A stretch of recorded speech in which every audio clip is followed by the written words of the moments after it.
La raíz espiritual del narcisista. Esta es la quinta parte y final de la serie de Labán, un personaje oscuro que regularmente pasa desapercibido.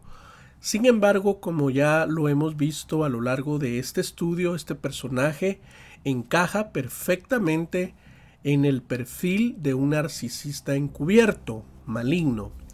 Además de su orgullo, soberbia y ambición desmedida, Labán es un tipo manipulador, tramposo, capaz de hacer cualquier cosa para quedarse con la suya.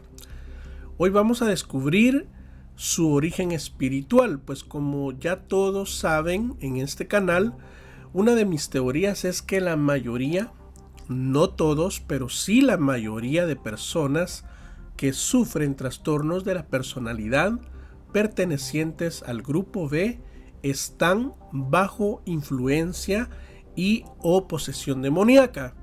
En este canal he hablado bastante sobre esto y lo he demostrado con la Biblia a través de los distintos personajes que hemos visto.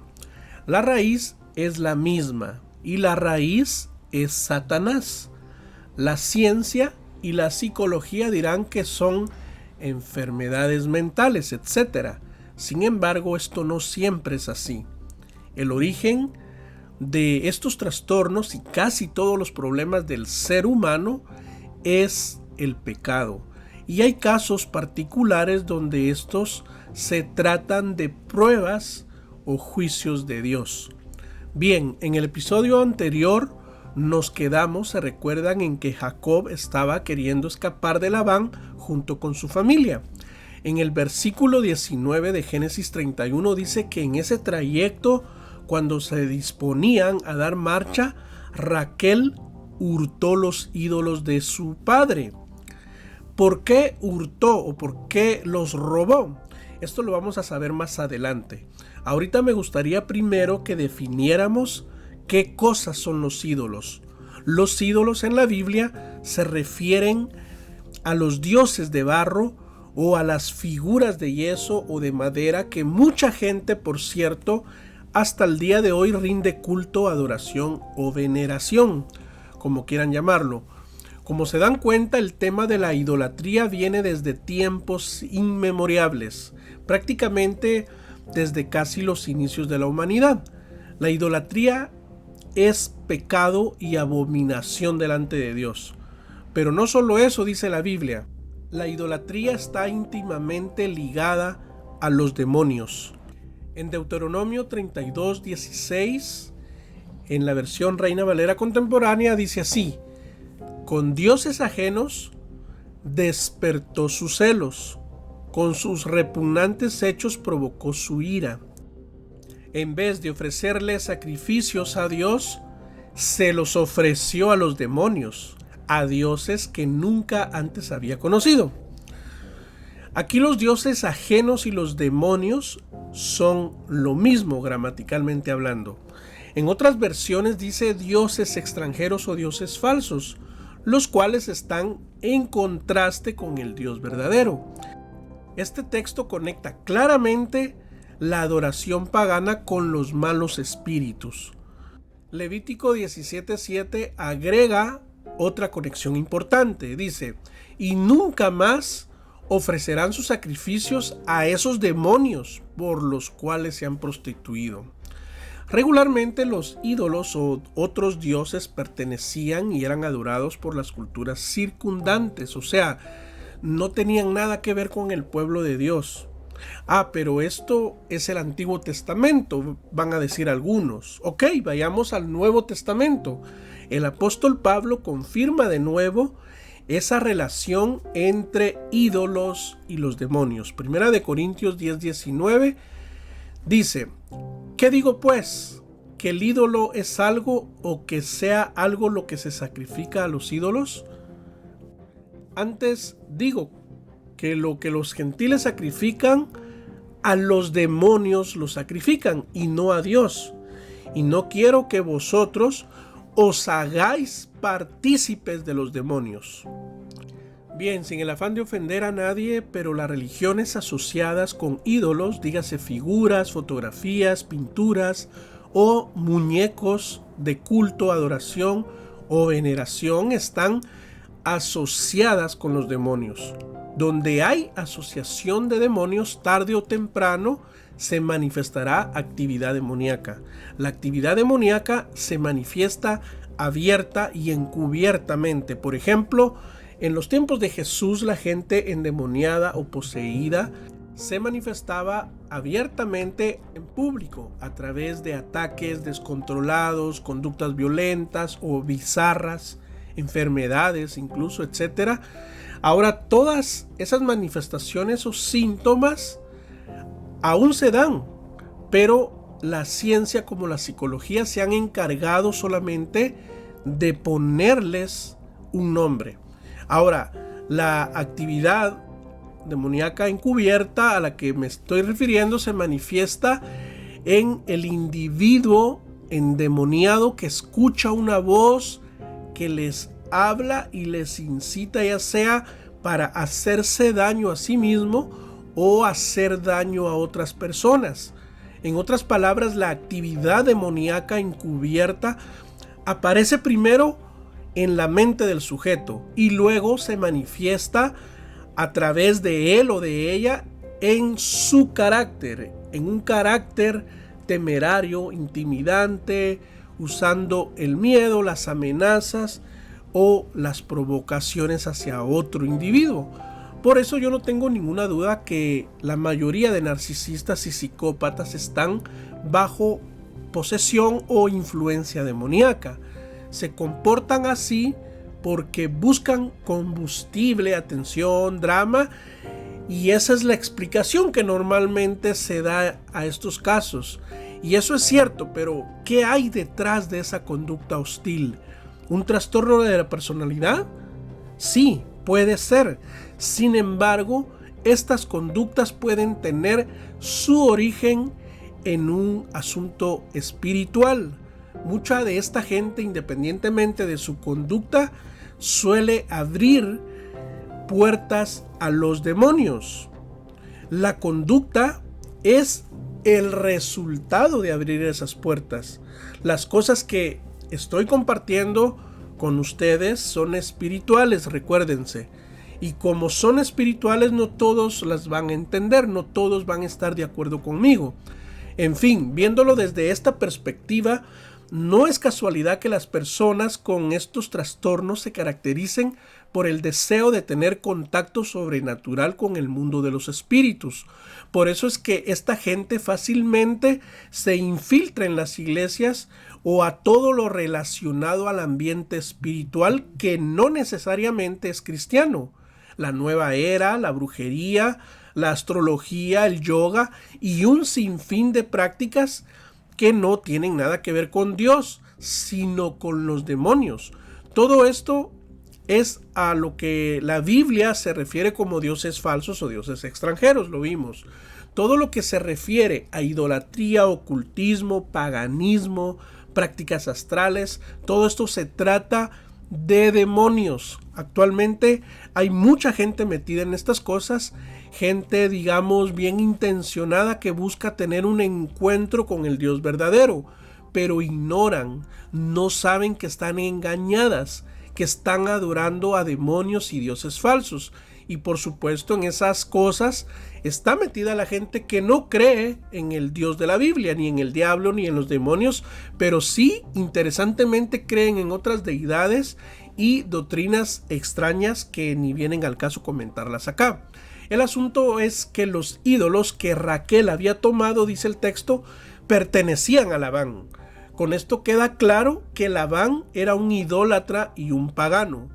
Alguien que no creía en el Dios de Jacob, ni de Isaac, ni de Abraham. Esta es la señal contundente que él era un adorador de dioses falsos, de imágenes de barro, ligada a los demonios. Labán tenía su fe puesta en estas cosas, en esas imágenes. Esa era su espiritualidad y su estilo de vida. Visiblemente, ¿cuál era el estilo de vida de Labán? una vida de orgullo, soberbia y ambición desmedida. El estilo de vida de un hombre o mujer narcisista. ¿A qué voy? A que los narcisistas, los psicópatas, los sociópatas, etcétera, como parte de su estilo de vida practican la idolatría, el ocultismo, la brujería o cualquiera de estas cosas. Y todas son portales de demonios, los cuales terminan influyendo sus mentes, pero que se hace evidente en su carácter y comportamiento. Este tipo de carácter y comportamiento no corresponde a un hijo de Dios nacido de nuevo. El hijo de Dios se caracteriza pues porque tiene al Espíritu Santo. ¿Y qué es lo que va a manifestar? Amor, gozo, paz, paciencia, benignidad. Claro, habemos cristianos imperfectos que aún no manifestamos todos los frutos que menciona Gálatas 5. El hecho que nos enojemos o perdamos la paciencia, por ejemplo, no determina nuestro carácter y conducta, porque seguimos siendo seres humanos. Ahora, si estas cosas u otras te controlan y son constantes en ti, que te dices cristiana o cristiano, bueno, eso ya es otra cosa, ¿verdad? Ahora, Labán, por ejemplo, era controlado por su ambición. Hacía cualquier cosa con tal de sacar provecho a algo o a alguien. Y eso en sí no es malo. El problema es cómo lo hacía. Y Labán lo hacía mediante la manipulación o el engaño. Y hasta lo vimos haciendo la pantomima de creyentes, ¿se recuerdan? Por eso, señoras y señores, no se confíen de nadie solo porque se diga o se denomine cristiano. Decir yo soy cristiano es muy fácil. Vivir como cristiano, eso sí que es difícil. Algo muy recurrente que decía mi expareja narcisista cada vez que conocíamos a alguien en la calle o en algún evento era: yo soy cristiana. Nomás nos presentaban con alguien o pues le hablábamos a alguien en la calle, por alguna razón inmediatamente ella decía: yo soy cristiana. O a veces me incluía: nosotros somos cristianos. Y eso a mí me chocaba como no se imaginan. En primer lugar, porque no se lo estaban preguntando. Y en segundo lugar, porque ella pregonaba con orgullo: yo soy cristiana. Pero realmente era algo que ella no vivía. Esa era su máscara preferida. Ahora que entiendo bastante sobre el trastorno de la personalidad narcisista, puedo decir con certeza y autoridad que los narcisistas usan ese tipo de argucias para vender una imagen pulcra de sí mismos como una persona buena, íntegra y con valores, porque es la forma de atrapar, de enganchar, de impresionar o simplemente de ganarse tu confianza. Creo que también es una manera de ocultar su verdadero rostro, porque la mayoría de narcisistas en el fondo saben que son narcisistas, saben que no son personas normales, que son personas dañinas para otros, saben incluso que son malignos en el fondo, pero no les importa o lo rechazan. Lo diré otra vez: nunca confíes en alguien por el solo hecho que se llame cristiano, pastor, profeta, adorador, salmista, porque así es como muchos narcisistas y psicópatas se han infiltrado en el pueblo de Dios y les han llegado a hacer desgracia a la vida. La iglesia como tal está infestada de cizaña, gente con apariencia de piedad, lobos vestidos de oveja. Nunca pongas tu confianza en el hombre. El hombre que pone su confianza en el hombre está maldito, dice la Biblia. Cualquier problema, cualquier situación, cualquier dificultad que estés viviendo, ve a Cristo. Si este canal es de bendición para tu vida, gloria a Dios por eso, pero ve a Cristo. Por favor, nunca pongas tu confianza en mí. Ve a Cristo. Tampoco me pidas un consejo. Y no es que no te lo quiera dar, sino lo que yo quiero es que tú aprendas a ir primero a Cristo, que tú dependas de Cristo y de su palabra, porque el hombre falla, yo fallo. Bien, ¿qué pasó después? Labán los alcanzó, dice el relato, a Jacob y a su familia después de 7 días de camino. Recuerden que él no los quería dejar ir, pues como buen narcisista se sentía ofendido porque él había decidido regresar a la tierra de sus padres. Labán se sentía por eso ofendido, ¿verdad? Y por lo que él consideraba pues que se estaba llevando una parte de su riqueza, pero si se recuerdan, la riqueza que Jacob había obtenido había sido de forma leal, honesta, justa y hasta milagrosa, porque el Señor intervino en esa prosperidad. ¿Se recuerdan? Eso lo hablé en el episodio anterior. Y pues vimos también cómo Labán hizo su drama, su show, se justificó delante de él, pero realmente todas esas eran puras ensaladas de palabras, proyecciones, quejas, sin ninguna clase de fundamento lógico. Miremos de nuevo las preguntas que hacía, versículos 26 y 27. ¿Qué es lo que has hecho? ¿Por qué me engañaste si trajiste a mis hijas como prisioneras de guerra? ¿Por qué te fugaste a escondidas? ¿Por qué me engañaste si no me dijiste nada? Yo te habría despedido con alegría y con cantos, con tamborines y arpas. Alcanzan a ver cómo Labán se estaba victimizando cuando el abusador, el narcisista, el tramposo, el que engañaba, era él a Jacob. Díganme, las hijas eran prisioneras de guerra. Eran sus esposas legítimas. Trabajó 14 años gratis para Labán, ¿se recuerdan? ¿Ustedes creen que este tipo quería despedirlo a él con fiesta, platillos y bombos? No, ¿verdad? Eran puras mentiras, patrañas de él, puras manipulaciones. Yo tengo el poder para hacerles el daño, le dijo. Así fue como salió su orgullo y su soberbia. Y aunque Dios le habló a Labán, dice el relato, ¿qué pasó? Labán desobedeció a Dios. Y esto nos habla nuevamente del orgullo y de la soberbia. Porque le dijo que no hablara con Jacob y él habló. ¿Cuál es el principio acá? Que él estaba en rebeldía con Dios. En primer lugar, porque no le obedeció. En segundo lugar, porque él amaba más sus ídolos que a Dios. Mire lo que dice el versículo 30. Pero ya que tantas ganas tenías de irte a la casa de tu padre, ¿por qué me robaste mis dioses?, le dijo. ¿Se dan cuenta que este hombre iba más preocupado por sus dioses que por sus hijas, por ejemplo? Labán estaba más preocupado por él mismo y por sus dioses.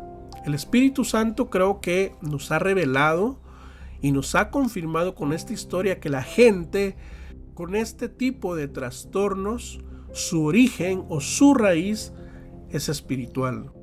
Ya sea que esté basada en la idolatría o en cualquier práctica ocultista o pagana. Recuerden que el diablo desea ser adorado y los demonios enseñan doctrina falsa para engañar. Aquellos que adoran a dioses falsos están prometiendo su lealtad a los espíritus malignos que desean usurpar el lugar que le corresponde a Dios en nuestros corazones. Si estás de acuerdo con este punto de vista, escribe amén en la caja de comentarios y deja un super like al video. Coméntame alguna experiencia similar. Gracias por llegar hasta acá. Abrazo grande, bendiciones. Soy Javier Samayoa. Hasta pronto.